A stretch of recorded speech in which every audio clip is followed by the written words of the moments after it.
La question ensuite, c'est Renaud, comment tu as été appelé donc, sur cette épidémie et quelle situation, d'un côté il y a la situation épidémiologique, mais aussi quelle situation politique tu as rencontrée en Haïti en arrivant? Alors, Philippe a dit que c'était par erreur, peut-être. Euh, il se trouve que j'avais déjà pas mal travaillé sur le choléra en Afrique et que le gouvernement haïtien a probablement joué double jeu à ce moment-là, avec le ministre de la Santé qui, très rapidement, avec le président de la République haïtienne, a dit il ne faut pas chercher la cause de l'épidémie. Il la connaissait, mais il ne faut pas la chercher, ça ne sert à rien, ce serait dangereux, irresponsable. Et en même temps, demande à l'ambassadeur de France d'envoyer un épidémiologiste pour faire l'investigation. Et donc c'est dans ce contexte que je suis invité à venir en Haïti et donc j'accepte la mission. Je comprends bien qu'il y a quelque chose de bizarre derrière cette épidémie parce que son début est totalement inhabituel puisque du jour au lendemain, on se retrouve avec des dizaines de milliers de cas. Il n'y avait rien et puis en quelques jours, ça explose. Dans le Bas Artibonite, près de la mer, là où l'épidémie a été visible d'un point de vue international, le 19 octobre, il commence à y avoir des cas. Le 20 octobre à midi, on décrit déjà 1000 personnes, la moitié hospitalisées, la moitié vues en consultation, dans des structures qui sont totalement débordées. Le lendemain, 2000 personnes. Pour donner un exemple, l'assistance publique hôpitaux de Marseille, c'est 3500 lits, donc on aurait rempli l'assistance publique hôpitaux de Marseille en l'espace de 2 jours, depuis le début de l'épidémie. Donc il y a quelque chose de tout à fait curieux dans cette épidémie, et j'ai été donc invité à en faire l'investigation. Mon objectif était de savoir ce qui s'était passé, mais je ne suis pas enquêteur, moi je suis médecin. Et donc l'objectif, c'était de comprendre la dynamique de l'épidémie pour proposer ensuite des stratégies de lutte qui soient adaptées à cette dynamique. Et un débat s'est tout de suite instauré d'ailleurs qui avait une très très grande importance. L'épidémie, Philippe Aston en a un petit peu parlé, a été présentée par un certain nombre d'experts et de scientifiques comme étant le résultat d'une émergence à partir de l'environnement liée à des conditions climatiques particulières. Si on accepte cette hypothèse, et cette hypothèse a pris le dessus de manière assez large, parce que défendue par beaucoup de scientifiques américains, peut-être poussée, même pour ce qui est du CDC, on le sait, certainement poussée par l'administration américaine à aller dans ce sens-là. Si on accepte cette hypothèse, évidemment, c'est totalement finalement la fatalité et la responsabilité d'Haïti. Et deuxièmement, on ne s'en débarrassera jamais, puisque le choléra venant de l'environnement étant lié au climat, le réchauffement climatique aggravant les choses éventuellement, on ne s'en débarrasserait jamais. Ce qui est quand même une très très mauvaise nouvelle pour Haïti si on n'arrive jamais à se débarrasser. Et le débat est encore présent. Nous avons soumis un article il y a quelques temps, et un des reviewers, tu le sais Jean, un des reviewers nous demande d'abjurer notre foi en quelque sorte et de dire on ne se débarrassera jamais du choléra en Haïti, il restera toujours dans l'environnement. Il y a des vibrio cholérés dans l'environnement, mais ce n'est pas les mêmes. Et maintenant, on arrive à tracer les germes qui sont présents dans les épidémies de choléra. Ils découlent d'un clone, et ce clone circule d'un pays à l'autre, d'un continent à l'autre, et on décompose très bien les mécanismes. Mais ça n'est pas encore totalement... Alors, c'est des papiers qui ont été publiés dans le mois de novembre, en particulier dans Science, mais déjà 5 ans avant, il y avait un papier dans Nature qui montrait aussi ce genre de choses. Donc, cette information, qui pour moi n'était pas nouvelle, parce que j'avais travaillé sur le choléra aux Comores et on avait réussi à l'éliminer. Nous étions en lien avec l'UNICEF en Afrique de l'Ouest, et il y a plein de pays où l'UNICEF peut attester de la disparition du choléra, toute la partie ouest de l'Afrique, à partir de la Côte d'Ivoire. Ça fait des années qu'il n'y a plus de cas de choléra. Au Mali, que tu connais bien, il n'y a pas de cas de choléra, et on le sait. Au Burkina Faso, il n'y a pas de cas de choléra. Au Sénégal, il n'y en a pas. Donc on voit bien que le choléra ne se maintient pas indéfiniment. Et puis après tout, on n'en a pas non plus en France, alors qu'on avait du choléra au XIXe siècle. Il a disparu, et cette histoire d'environnement était quand même un enjeu majeur pour la lutte. Lorsque j'arrive là-bas pour faire le travail, bon, techniquement, ce n'est pas très compliqué, mais enfin, il faut aller chercher l'origine des premiers cas, faire des cartes, faire des biostatistiques auxquelles même que Jean a mené de main de maître. Mais le contexte était tout à fait étrange. J'aurais pu montrer quelques diapos. Je vous demande de me croire sur parole. Ça, c'est un peu compliqué. Mais vous pourrez, par exemple, aller encore maintenant sur le site de la Pan American Health Organization. C'est la PAO, c'est l'OMS des Amériques, qui vous montrera une carte interactive du choléra sur l'île d'Hispaniola. Avec ces mots-clés, vous trouvez. Et là, vous allez voir qu'on présente le choléra comme ayant commencé au bord de la mer, parce que ça collait très bien avec cette théorie. Le jour de l'annonce de l'épidémie, c'est-à-dire 2 jours après les premiers cas dans le bassin de l'Artibonite, la MINUSTAH, qui est la force militaire présente en Haïti depuis déjà plusieurs années, depuis 2004, ça fait 6 ans qu'ils sont là, ça n'a aucun lien avec une quelconque catastrophe humanitaire, c'est juste pour stabiliser Haïti d'un point de vue politique, parce que les politiques qui étaient menées ne plaisaient pas essentiellement aux grands voisins, et il y avait des risques d'instabilité. Toujours est-il que la MINUSTAH, qui est une armée pour moi, enfin je veux dire, est le premier à donner une explication à cette épidémie, plus exactement à dire ça a commencé dans le bas Artibonite, c'est-à-dire au bord de la mer, au mois de septembre, c'est-à-dire avant l'arrivée de ce contingent de soldats népalais qui arrive, lui, d'un pays qui a le choléra, et même qui arrive de Katmandou, à un moment où il y a une épidémie de choléra à Katmandou. Ça, c'est au mois d'octobre. Et en fait, l'OMS, mais le CDC aussi, c'est ce que expliquait Philippe, le CDC est sous la pression du National Security Council. On a, grâce à des lois qui existent aux États-Unis, qui sont le Freedom Act, qui permet de voir, enfin de se faire communiquer les échanges entre les grandes administrations. On récupère des mails qui disent qu'il y a des pressions faites sur le CDC pour qu'il prépare une communication par rapport à l'origine des souches qui vont être trouvées. Et le OCHA aussi, l'organisme de coordination des affaires humanitaires, tous font la même chose, c'est-à-dire décrivent un début d'épidémie qui se passe au bord de la mer, plutôt avant l'arrivée des soldats, en tout cas au bord de la mer, et pas à côté du camp d'où l'épidémie a démarré. Tous savaient où l'épidémie avait démarré. Ce n'était pas un vrai secret, ce n'était pas quelque chose de difficile à trouver, mais disaient le contraire. Donc on a une communauté scientifique qui a une théorie, et on a les agences de l'ONU, la PAO, le OCHA et le CDC américain qui vont expliquer que ça a démarré à proximité de la mer. Et bien sûr la MINUSTAH qui dit la même chose. Pas simple dans ces cas-là de gérer l'information, et c'est un peu la même histoire que quand Philip Alston a fait son rapport. Il se trouve que ce rapport a été... j'ai fait mon investigation quand j'ai vu l'ambassadeur de France, puis après le ministre de la Santé, et j'ai même rapporté donc au président de la République d'Haïti le début de mes investigations. 1, ils m'ont laissé faire quand même, ils ne m'ont pas empêché de le faire. Et 2, j'avais dit, je suis universitaire, je demande le droit de publier les résultats, quels qu'ils soient, mais sous forme de communication scientifique. Donc je fais un rapport à l'issue de mon séjour. C'est une période électorale en plus, c'est très compliqué. Et on est à une période où il y a des milliers de cas de choléra.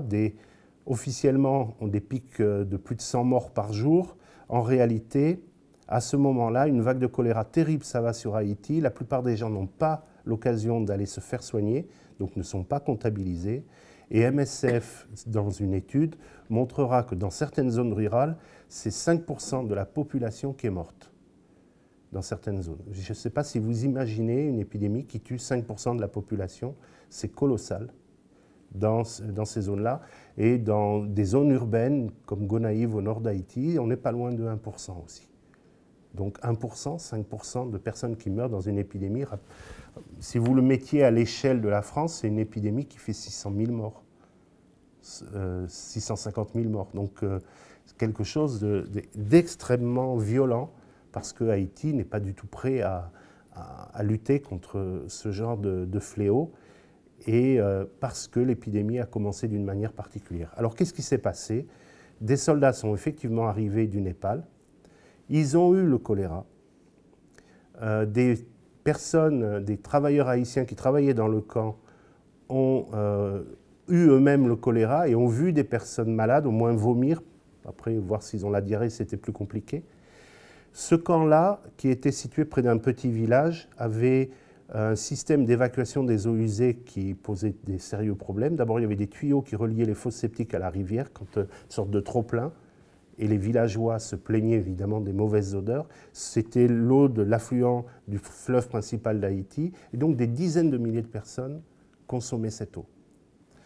Il y avait un service de vidange des fosses septiques et tout le contenu de la vidange allait se retrouver dans une mare infâme, absolument pas protégée. Les photos sont là. On peut les trouver sur le net. C'est vraiment un cloaque. Dès qu'il pleuvait, les matières fécales descendaient dans les cours d'eau en dessous.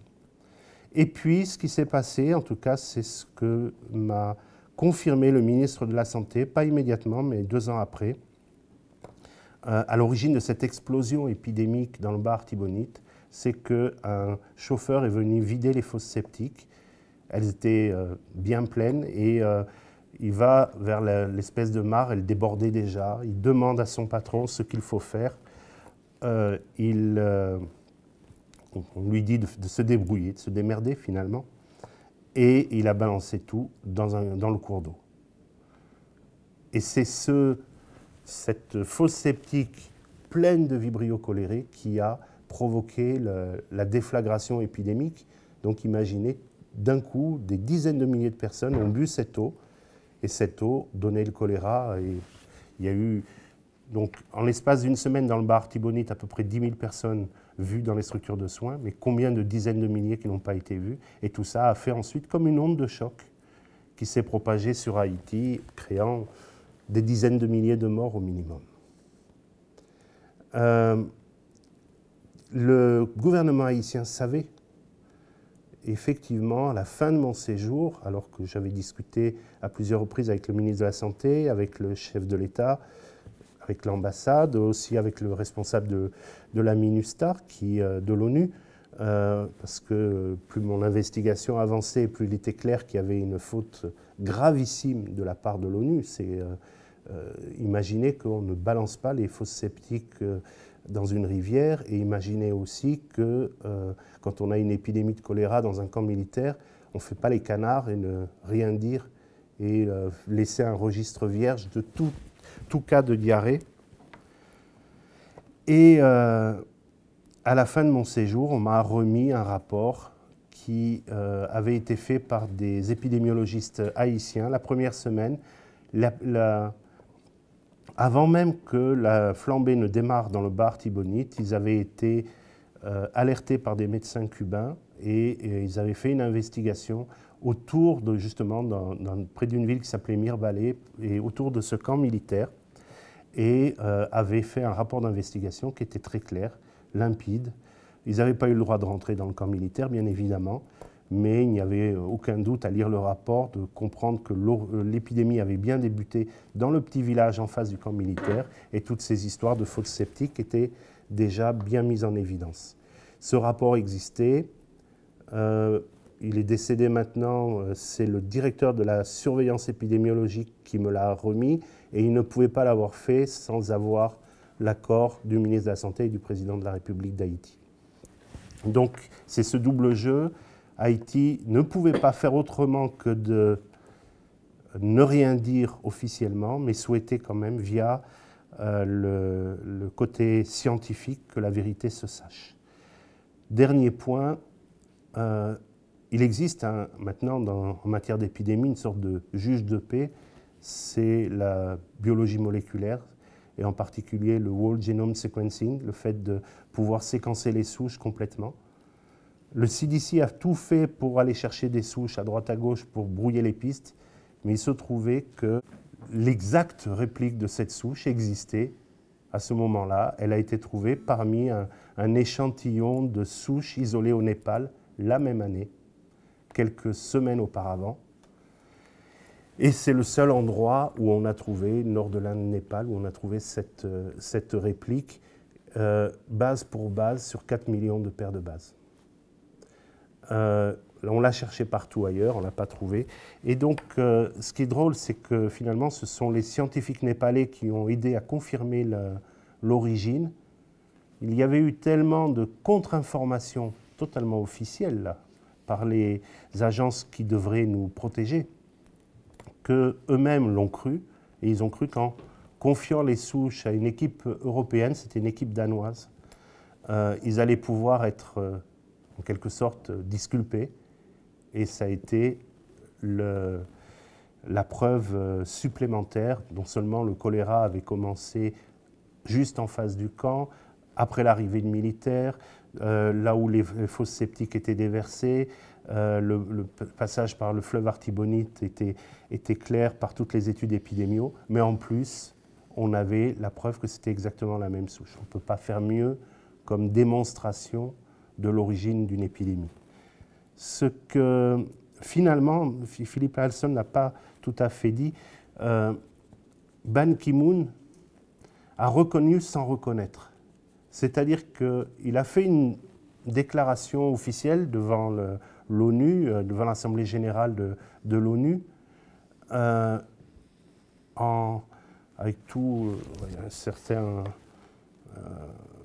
très officiel, un peu pompeux, en parlant en anglais, mais aussi en français et en créole, et présentant ses excuses au peuple haïtien, mais ne disant pas pourquoi il s'excusait. Ces excuses parce qu'ils n'avaient pas fait tout ce qu'il fallait pour cette épidémie, et promettant effectivement un plan de lutte de 400 millions. Peu de temps après, il a quitté. C'est Antonio Guterres, qui est maintenant le secrétaire général de l'ONU, très embêté par cette histoire-là, mais ne trouvant pas finalement, enfin, la solution ne pouvait pas venir de la communauté internationale, parce qu'elle ne veut rien entendre. En gros, ce qui est dit, c'est votre faute, c'est à vous de vous débrouiller, de nettoyer les écuries, ou clean the mess, en quelque sorte. C'est la position américaine officieuse, et qui est reprise par les autres pays. Donc malgré cette reconnaissance à demi-mot, la communauté internationale, elle, ne se sent pas impliquée dans cette histoire.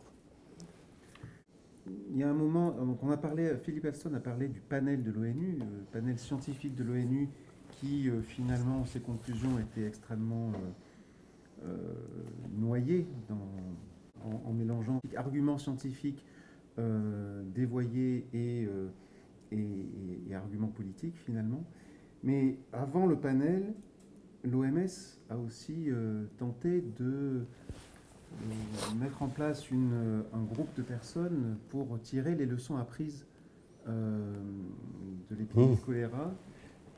Quelques mois après le début, puisque c'était en avril 2011, comment ça s'est passé ce groupe d'experts international mandaté par l'OMS pour tirer les leçons de cette épidémie?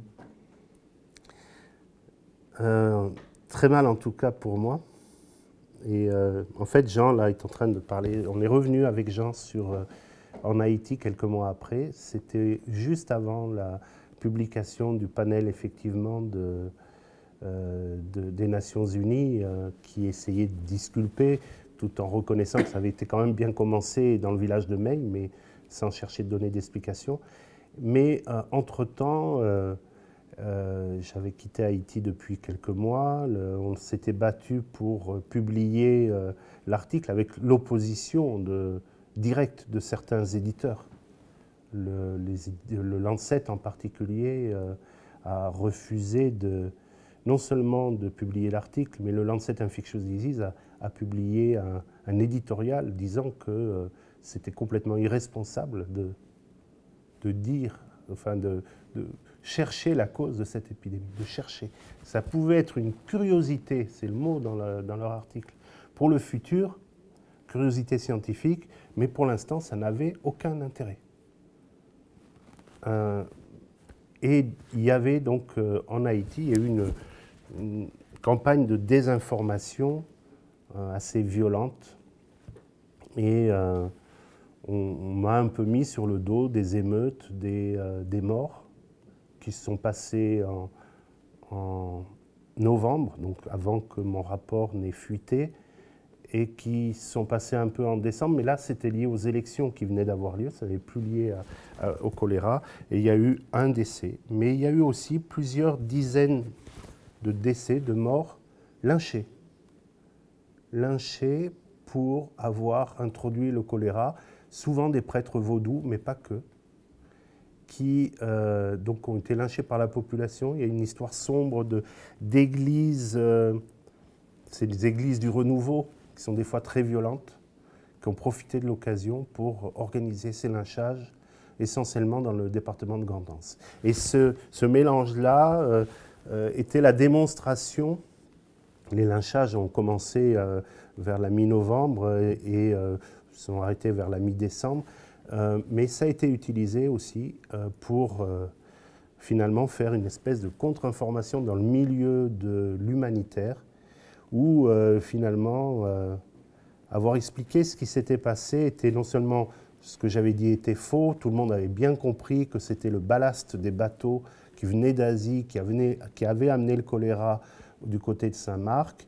Le CDC avait publié cette explication-là, mise en garde les autres pays maintenant que le choléra était implanté dans les eaux des Caraïbes, il allait y avoir des problèmes dans les autres pays. Et il y avait eu aussi, on nous avait raconté qu'il y avait eu des inondations juste avant. Toutes ces fausses théories étaient devenues une réalité. On s'est retrouvé à être justement invité par par les étrangers de cette mission.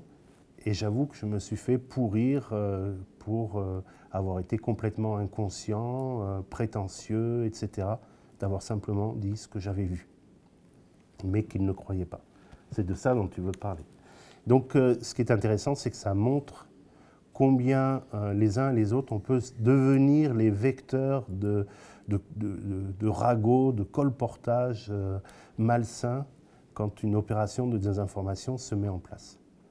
Malgré tout, on a réussi premièrement à publier le travail, et chose surprenante finalement, j'ai pris la décision de l'envoyer à la revue du CDC, Emerging Infectious Disease journal très sérieux, avec un éditeur en chef qui lui aussi a une certaine indépendance d'esprit, puisqu'il a accepté de publier, il m'a mis 5 reviewers quand même, ça a été extrêmement compliqué, mais il a accepté de publier ce papier. Et de ce papier, cette étude a suscité des études complémentaires qui sont venues renforcer.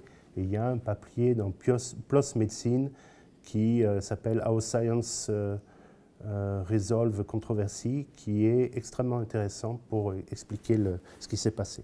Donc il y a eu d'abord une bataille scientifique, et finalement il fallait la gagner, mais ce n'est pas tout concernant le choléra. Mais je te laisse un peu parler. Donc il y a des acteurs politiques en fait, qui, notamment en Haïti, qui essayent de dire les choses, en tout cas de faire percer la vérité, mais étant bridés par finalement les relations politiques internationales et financières, finalement pour Haïti. Des acteurs scientifiques dont certains jouent un jeu malsain aux ordres pour cacher la vérité. D'autres acteurs scientifiques et des acteurs politiques essayent de faire percer la vérité en gardant la tête froide et en avançant dans leur domaine, politique ou scientifique. Politique, il faudra qu'ils me les présentent. Et il faudra, je vois pas plus tard, mais ou juridique, comme Philippe Alston. Il y en a un, mais bon. Quand j'ai publié mon rapport, enfin pas quand j'ai publié, quand le rapport a fuité, il y a un acteur politique de la région qui est intervenu. Il a demandé à ses propres renseignements qui ont confirmé. Il a fait un éditorial de plusieurs pages sur ça. Il a pris la plume. C'est Fidel Castro. Bon. Mais ce n'est pas forcément très facile de se dire, bon, je suis soutenu par Fidel Castro face aux États-Unis. Ce n'est pas ce qu'il y a de plus simple. Mais quand on lit son papier, il est bien fait. En fait, il explique qu'il il s'est renseigné auprès des médecins qui étaient en Haïti sur le point de départ de l'origine de l'épidémie. Et il a expliqué, bah oui, c'est vrai. Il y a un journaliste aussi qui a fait des investigations. Il y a des journalistes qui avaient fait des investigations. Il y en a eu 3.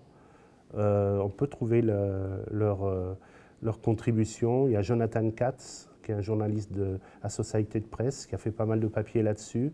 Il y a Sébastien Walker pour Al Jazeera. Et puis il y a un journaliste du journal haïtien Le Nouvelliste, qui s'appelle Alphonse Robertson ou quelque chose comme ça.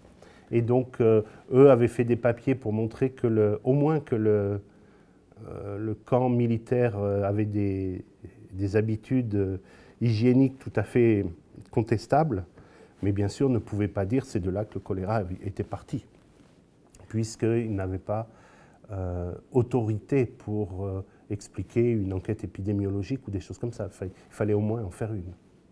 Donc finalement, ceux qui ont renoncé à leur indépendance d'esprit jouaient le jeu de la tentative de cacher la vérité, et ceux qui ont gardé leur indépendance, journalistes scientifiques, ont continué à lutter là-dedans. Et d'ailleurs, des personnes qui ne se connaissaient pas forcément entre eux au départ, hein, puisqu'il y a les Hollandais, même certains scientifiques népalais, tu l'as évoqué. Danois. C'était des Danois. Oui, et puis Philippe Alston, on ne le connaissait pas. Enfin, finalement, ça a permis à un certain nombre de personnes qui ont une expertise, parce que si on n'avait pas d'expertise, on ne s'en sortait pas. Par contre, je ne vois pas de politique. Je ne sais pas quelle politique, ni en Haïti, ni aux États-Unis, ni en France, a vraiment pris ce problème à bras-le-corps. Peut-être aux États-Unis, il y a quand même un certain nombre de membres du Congrès qui sont intervenus. Mais le monde politique n'a pas fait preuve d'un grand courage dans cette histoire. Et à quel moment, ensuite, dans la suite de l'histoire, à quel moment tu as senti qu'il y avait un changement qui s'opérait et que finalement, peut-être au travers de l'UNICEF, il y avait peut-être quelque chose à faire dans la lutte contre le choléra? Alors, pendant les 2 premières années, finalement, 2010-2012, ont été consacrées à faire savoir et finalement à bien expliquer que le choléra n'était pas arrivé par l'environnement. C'était très important sur une stratégie d'élimination derrière. Et au bout de 2 ans, la communauté scientifique était convaincue à cause des preuves moléculaires qui étaient venues s'ajouter aux preuves épidémiologiques. Mais par contre, l'environnement était resté là dans les têtes. Il y avait ce choléra, il était moins grave, enfin un peu moins grave. En 2012, il y a eu à peu près 100 000 cas de choléra en Haïti et à peu près 900 morts officiels. Ça faisait autant que sur l'Afrique subsaharienne la même année. Donc une pression du choléra encore très importante. Mais là, on disait, c'est plus une épidémie, le choléra est endémique et en fait, finalement, chaque fois qu'il va faire chaud, qu'il va pleuvoir, il y aura des épidémies de choléra liées à la résurgence du choléra dans l'environnement. L'ambassade de France avait accepté de financer une étude où on a fait venir des gens de l'ANSES qui ont travaillé avec le Laboratoire national de santé publique à Port-au-Prince. Et on a trouvé beaucoup de vibrio cholérés, mais pas des vibrio cholérés donnant avec la toxine, donc les agents du choléra, mais plutôt des vibrio cholérés environnementaux non impliqués dans l'épidémie. Mais dès que les saisons des pluies s'arrêtaient, finalement la lutte s'arrêtait et pas de tentative de gêner la transmission communautaire de ce choléra. Donc en hiver 2000, enfin janvier-mars, c'est pas l'hiver là-bas, enfin, c'est un peu l'hiver mais c'est pas si froid que ça, on a fait une série de missions avec le docteur Stanislas Rebaudet, qui est ici à Marseille, pour comprendre ce qui se passait en saison sèche. Et en saison sèche, on s'est aperçu que personne ne s'occupait du choléra, si bien que les foyers persistaient et c'était les points de départ des épidémies à la reprise des pluies. Et c'est au cours d'une de ces missions de Stanislas qu'il a eu un premier contact avec le représentant de l'UNICEF en Haïti, qui était lui aussi très inquiet de voir finalement la situation s'éterniser. Finalement, l'idée que le choléra allait rester indéfiniment devenait une prophétie autoréalisatrice, puisqu'on ne lutte pas, on ne cherche pas à éliminer quelque chose qui est là pour rester indéfiniment. Donc en plus d'avoir apporté le choléra dans les conditions que je vous ai expliquées, la campagne de désinformation qui l'a accompagnée faisait que il n'était pas question de lutter contre le choléra en essayant de l'éliminer le plus rapidement possible. Il y a eu un plan national de lutte contre le choléra qui demandait un budget de 2,2 milliards. Déjà, on est moins des 40 milliards qui étaient annoncés au début, 2,2 milliards de dollars, mais qui correspondait à amener de l'eau potable partout où comme on pouvait, l'accès aux soins, la sanitation, et évidemment 2,2 milliards de dollars. Donc, comme dans ce plan fait par le ministère de la Santé, mais en réalité par ses partenaires, c'est-à-dire l'OMS, l'UNICEF et le CDC, c'était absolument impossible parce que l'argent, même si l'argent était arrivé, bien sûr l'argent n'avait aucune raison d'arriver, c'est pas dans ce genre d'endroit qu'on met l'argent. Même s'il était arrivé, de toute façon, personne n'avait la possibilité de construire un Haïti neuf, moderne, comme ça, du jour au lendemain ou en l'espace de quelques années. Donc et ce plan-là a été construit comme ça. Et sa deuxième phrase, la première phrase disait « Le plan a pour objectif d'éliminer le choléra », et la deuxième phrase disant « Mais comme le choléra est comme la bactérie est dans l'environnement, il restera toujours des cas ». Ça, c'est la conséquence directe de cette désinformation scientifique qui a accompagné le début de l'épidémie. On a réussi à convaincre le représentant de l'UNICEF de se lancer dans un programme où on allait répondre aux épidémies dès qu'elles commençaient, dès qu'on avait l'information de cas suspects de choléra, d'envoyer des équipes sur place et de faire quelque chose qui ressemblait à ce que j'avais fait quelques années avant aux Comores, donc une lutte communautaire contre le choléra avec des actions surtout de protection de l'eau au niveau péridomestique parce que l'eau est un des vecteurs essentiels du choléra.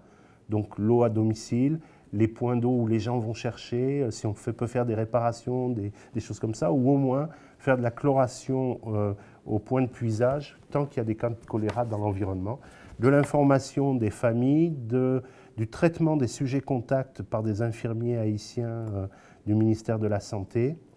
Et cet ensemble de mesures avait pour but de gêner la transmission à proximité d'un cas et petit à petit d'éteindre le choléra de cette manière-là.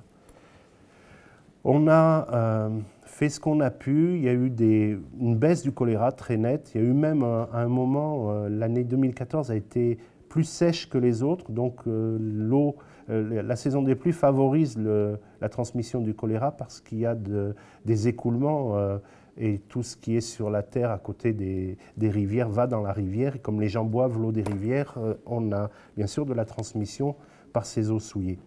Donc la saison des sèches avait été plus importante et puis finalement on a eu une période de baisse, malheureusement défaut de vigilance, défaut de mobilité, impossibilité d'avoir cette espèce de dynamique que j'anticipais, qui est que quand on commencerait à avoir des résultats, les gens commenceraient à comprendre que c'est possible et puis d'avancer comme ça. Et sur la fin de l'année 2014, il y a en plus eu des problèmes d'infiltration du choléra dans les eaux de Port-au-Prince par des actions de vandalisme liées à des gangs, enfin bon, une situation très complexe. C'est toujours très compliqué de lutter contre des épidémies parce qu'il n'y a pas simplement que l'agent pathogène et des populations obéissantes, etc. Enfin, c'est évidemment quelque chose qu'il faut faire avec le contexte, avec la population, et y compris quand la population, finalement, est aux mains de gangs dans certains quartiers. Et c'est d'ailleurs ce qu'on a dû faire, c'est travailler avec eux pour qu'au moins l'eau ne soit plus contaminée pendant les périodes d'épidémie de choléra. Et simplement, comme il n'y avait pas de reconnaissance, les financements étaient insuffisants. Pas assez d'équipes et pas de résultats. Un choléra moins fort, au lieu de 100 000 cas en 2012, on est à quelques 30 000 cas par an. 2014, 2015, 2016, 30-40 000 cas.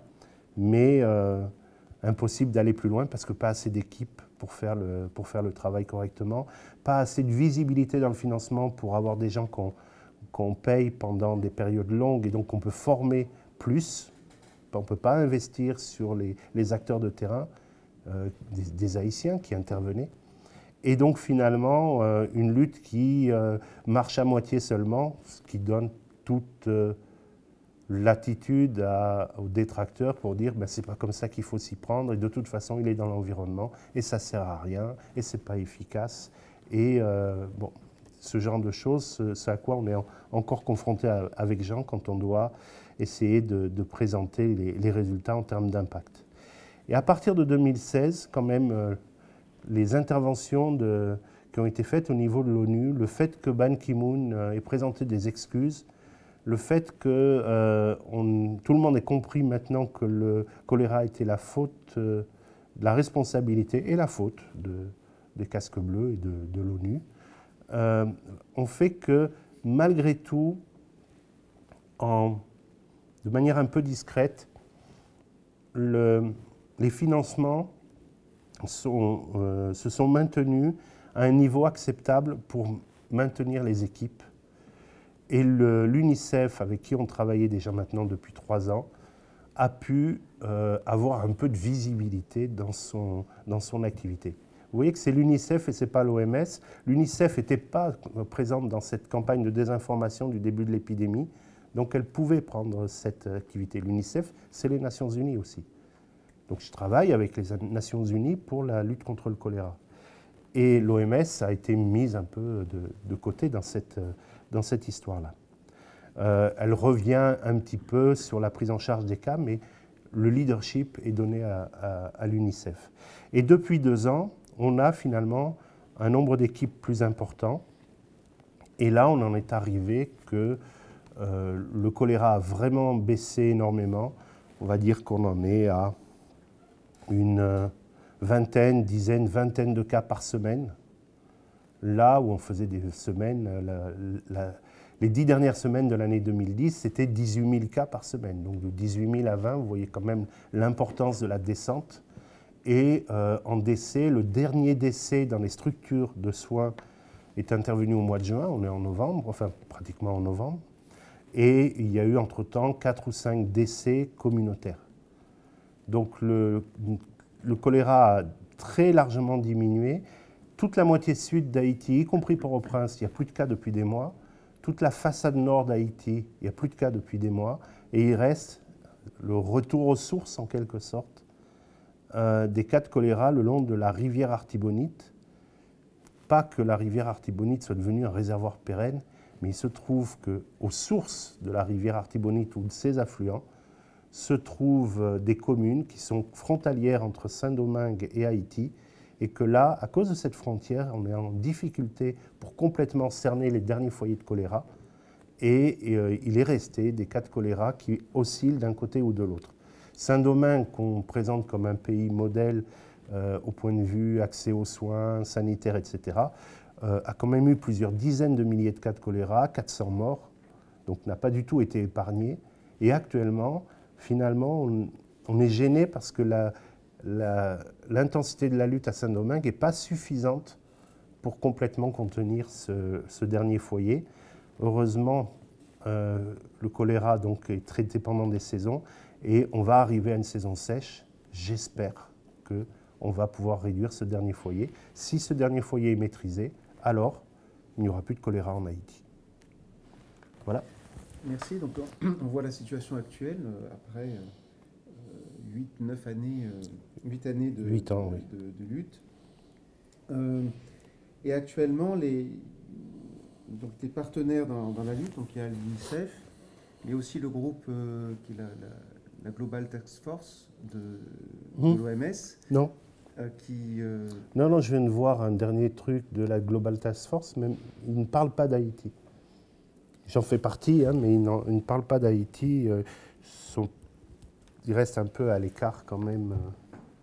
Non, c'est l'UNICEF vraiment qui fait le job là-bas, avec le ministère de la Santé, les équipes du ministère de la Santé, et avec des ONG, pour les citer, Action contre la faim, ACTED, Solidarité internationale, Croix-Rouge. Je crois que pour celles qui sont encore en activité, c'est celle-là. Il a été évoqué, je crois que c'était il y a 1 an à peu près, les campagnes de vaccination. Quels étaient les résultats de ces campagnes et leur impact 10% à peu près de la population haïtienne a été vaccinée à un moment ou à un autre. Mais on sait que le vaccin est efficace quelques années. Donc ceux qui ont été vaccinés, les premières campagnes ont eu lieu en 2012. Donc on sait que là, on ne peut pas espérer d'avoir de la protection. Et la protection vaccinale est considérée comme étant autour de 60-65% après 2 doses, du moins dans les études faites sur des cohortes en double aveugle contre placebo. Et je me réfère uniquement à ces études parce qu'elles sont beaucoup moins biaisées. Une seule dose, c'est 40% et démontré que sur quelques mois. Donc l'impact, très difficile. C'est extrêmement compliqué de toute façon de mesurer l'impact d'une action, que ce soit les équipes de réponse aux épidémies, que ce soit l'impact de la vaccination. D'ailleurs, aucun papier ne prétend qu'il y a un impact. Enfin, la modélisation dit qu'il pourrait y avoir un impact, mais d'avoir mesuré un impact et dire après la telle vaccination, voilà l'impact qu'on a eu. Actuellement, les zones touchées par le choléra sont en partie des zones où la vaccination a eu lieu. Donc, est-ce que c'est pas ça qui a changé le cours? Et pour une simple raison, c'est que de toute façon, il aurait fallu vacciner la population entière parce que le choléra a vraiment touché énormément de monde. On est à 800 000 cas officiels, mais il y a plein de gens qui n'ont pas consulté.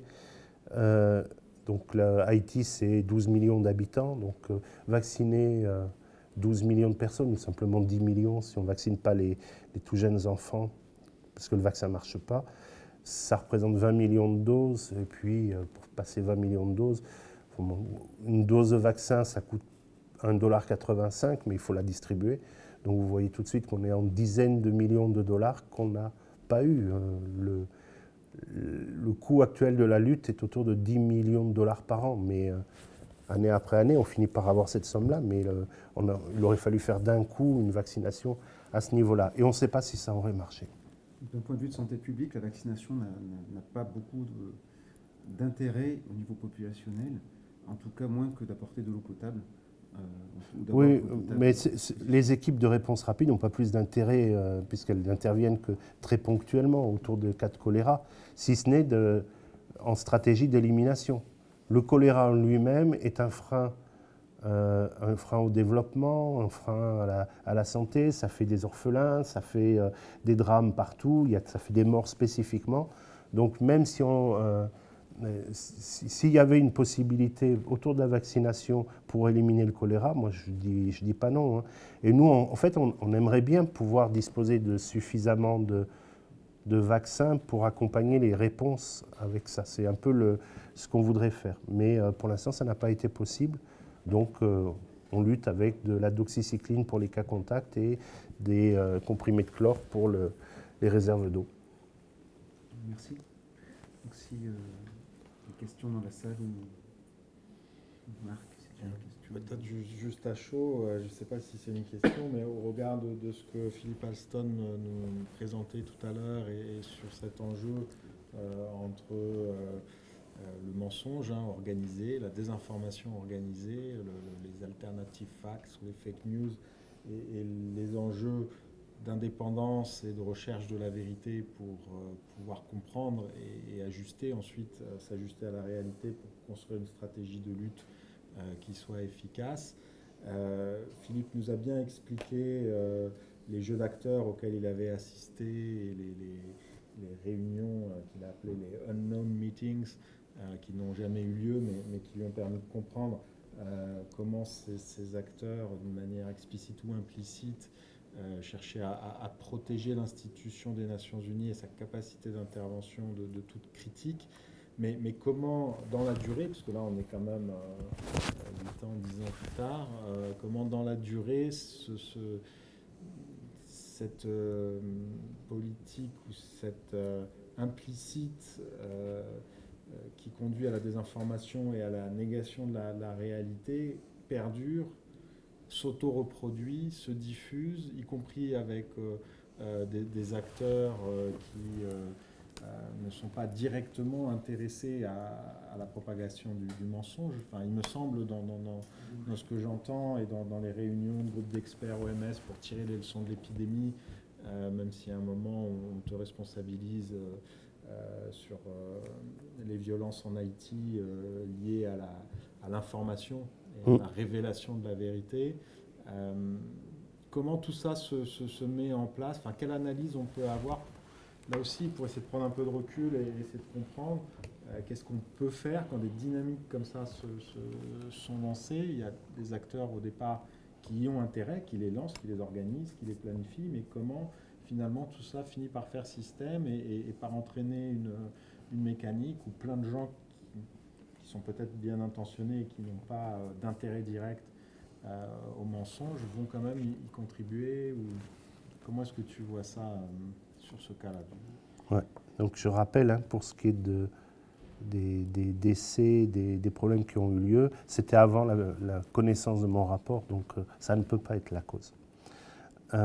Pour ce qui est de cette dynamique, je crois qu'on s'en serait jamais sorti si, premièrement, on n'avait pas eu cet apport technologique qui existe maintenant, qui est que on peut faire une hypothèse et d'autres peuvent la vérifier en regardant, en lisant l'ADN des souches. Ça, on n'aurait pas avancé d'un iota. La deuxième chose, c'est que finalement, un acteur majeur a dû reconsidérer sa position. Et ce n'est pas n'importe lequel, c'est l'ONU. L'ONU, sur la reconnaissance, il y a un déni de justice total, hein, c'est complet, la responsabilité.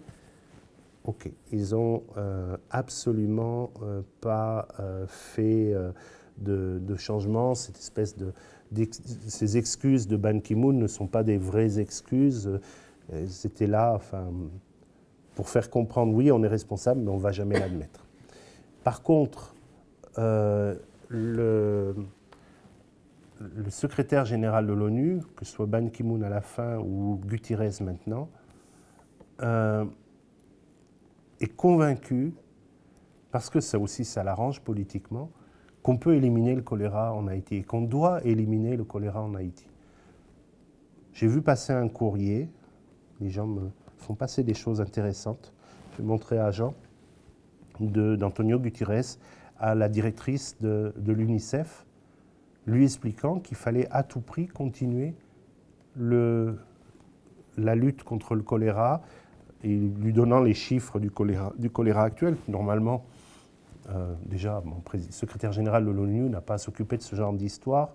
Trentaine de morts dans l'année 2018. Il y a des morts partout, de maladies. Ce n'est plus une priorité de santé publique. Pourtant, il dit il faut continuer et il dit faut qu'on continue à trouver l'argent pour entretenir ces équipes de réponse rapide. Et donc, lui dit maintenant, mais c'est une politique, on peut éliminer. L'UNICEF dit on peut éliminer. Et un certain nombre d'acteurs disent on peut éliminer. Ça donne un peu de poids, mais on ne saura la vérité que si on élimine. Tant qu'on n'a pas éliminé, tant qu'il reste quelques cas, on ne pourra pas faire taire les personnes qui disent qu'Haïti est condamné à perpétuité à avoir du choléra. C'est absurde parce que toute l'Amérique du Sud s'est débarrassée du choléra. après avoir eu des grosses épidémies dans les années 90. Madagascar s'est débarrassé du choléra. Et je l'ai dit, beaucoup de pays d'Afrique de l'Ouest. Mais tant qu'avec les choses telles qu'elles sont, cette vérité qui s'est construite comme quoi le choléra était dans l'environnement et qu'on n'arriverait pas à l'en sortir, tant qu'on n'aura pas arrêté la transmission et montré qu'il n'y a plus de cas de choléra, on n'aura pas le droit de dire on peut éliminer le choléra. Donc il faut le faire pour pouvoir dire après, vous voyez que c'était possible. Mais on en est à un tel niveau d'une construction qui s'est faite autour du choléra en Haïti, comme quoi il n'était pas possible de se débarrasser du choléra en Haïti, que là, la seule solution, c'est de s'en débarrasser pour montrer que c'était possible. Heureusement, moi je remercie énormément le travail que Philippe Alston a fait. Il s'est mouillé dans cette histoire. Il a quand même vraiment incendié la direction de l'ONU. Bon, il a obtenu quand même cette implication et ce changement. Mais c'est vrai que des vérités se construisent. Je vais peut-être donner un exemple. En 1832, il y avait une grosse épidémie de choléra en Europe et qui atteint l'Angleterre. Il y a un médecin qui travaillait quelque part dans les îles Vierges et qui avait vu que mettre du sérum salé sur des gens qui n'allaient pas bien, ça pouvait... leur sang devenait plus rouge, et le choléra donne des troubles de la circulation, le sang devient bleu, on parle de peur bleue aussi, le mot vient de là. Et donc il a eu l'idée de perfuser des gens qui avaient le choléra dans une prison, et il a une létalité qui s'effondre puisqu'il a un décès pour 30 malades, c'est une proportion. On avait à l'époque 50% de décès. On était en 1832. Il s'est fait jeter par les publications scientifiques, en particulier par le Lancet. Je ne me souviens plus de comment ça a été tourné, mais c'était quelque chose d'un pédant quasiment grotesque, le truc, on peut retrouver ça. Et finalement, personne ne l'a cru. Et donc, il a fallu quand même attendre les années 60, mais pas de 1800, 1960, c'est-à-dire des 130 ans, pour qu'on comprenne qu'en cas de choléra, il fallait réhydrater. Réhydrater par voie intraveineuse, avec du sérum salé, quelques trucs en plus, mais enfin, quand même beaucoup du sérum salé, et réhydrater par voie orale. C'est une découverte du XXe siècle, du début de la 7e pandémie, alors que les études avaient été faites en 1832. Il y a aussi John Snow qui avait compris l'épidémiologie du choléra, le fait que l'homme les amenait quelque part, le fait que ça passait par l'eau, etc. Lui aussi s'était fait pourrir par le Lancet, et lui aussi était mort avant que ces théories soient acceptées. Donc ces idées fausses existent en science, sont extrêmement solidement ancrées parce que des personnes construisent leur carrière là-dessus, c'est vraiment un point très important, et font des élèves, les élèves vont suivre aussi, et finalement une école se fait, et cette école va barrer toute idée qui peut aller dans un sens différent. Et donc il faut savoir que c'est une épreuve de très longue haleine, mais le débat a beaucoup évolué, mais là c'est à cause justement de séquençage de souches et de trucs comme ça. Mais ça reste encore, et les exemples, enfin le point dont on parlait d'un article qu'on veut publier où on nous demande de reconnaître qu'on n'éliminera jamais le choléra d'Haïti, est un exemple assez fort, et on ne sait pas encore comment on va répondre. Merci, mais effectivement sur cette question du mensonge qui fait système à un moment donné, et dans notre actualité où il y a une remise en cause de la démarche scientifique et où on oppose comme si c'était sur un pied d'égalité la démarche scientifique et le dogme ou la croyance et l'opinion, et on revendique le droit à l'alternative fact pour lire le réel. On est quand même bien démunis parce que la démarche scientifique pose quand même un certain nombre d'incertitudes et elle ne peut pas apporter des vérités absolues avec la même force que les dogmes. Et comment on construit un combat dans ce contexte-là? Peut-être pour expliquer pourquoi on n'y arrive pas si facilement. Pourquoi, avec Jean Godard à côté de nous, docteur en mathématiques, spécialiste en bioinformatique et biostatistique et complètement au courant, ayant toutes les données sur l'épidémie d'Haïti, on a du mal à faire passer les choses. Par exemple, l'intérêt d'envoyer des équipes pour répondre immédiatement. Parce que on a trop réduit le raisonnement scientifique à une étude, même moi je viens de le faire à propos de la vaccination, mais une étude en 2 bras, tiré au sort, randomisé, double aveugle, donc quelque chose expérimental, où on maîtrise tous les paramètres, sauf celui qu'on veut tester, qu'on maîtrise aussi puisqu'il va être dans un sens ou dans l'autre. Il y a plein de cas où on ne peut pas maîtriser ces paramètres. On ne peut pas dire il y a un début d'épidémie de choléra quelque part, on envoie une équipe ou on ne l'envoie pas après avoir tiré au sort. Et encore même si on faisait ça, ce ne serait pas à l'insu des équipes. Elles savent si elles partent ou pas. Ou alors on les ferait aller sur des trucs bidons, je ne sais pas. Enfin, c'est juste inconcevable, c'est même pas éthique. Il y a quelques papiers qui étaient sortis indiquant qu'il était impossible de démontrer que quand on est dans un avion et qu'on veut aller sur la Terre et qu'on n'atterrit pas avec l'avion, qu'on saute, il vaut mieux avoir un parachute. Il y a des vrais papiers qui sont sortis, une sorte de plaisanterie, mais bon, finalement, ils ont fait des essais avec des mannequins, il y a eu des choses qui ont été faites. Mais c'est juste pour montrer qu'on ne peut pas tout démontrer selon cette méthodologie. Il ne faut pas tout penser en bras 1 versus bras 2. Et des fois, il faut avoir une pensée un peu plus systémique. Quand on intervient, quand on envoie une équipe quelque part, si l'équipe ne peut pas expérimenter, elle n'aura peut-être pas un bon résultat. Puis en la formant de mieux en mieux, on améliore les résultats. Ça, c'est systémique. C'est les interactions entre une équipe qui va dans une communauté, qui discute et qui arrive à obtenir l'adhésion de cette communauté, qui arrive à repérer les cas ou pas, etc. Donc on a exactement la même problématique sur les épidémies à Ebola. Et on ne va pas s'amuser à dire on va ou on ne va pas sur un cas d'Ebola. Et actuellement, c'est extrêmement compliqué pour les collègues qui sont à Beni, dans l'est de la RDC. Ils ont du mal à obtenir l'assentiment de la population.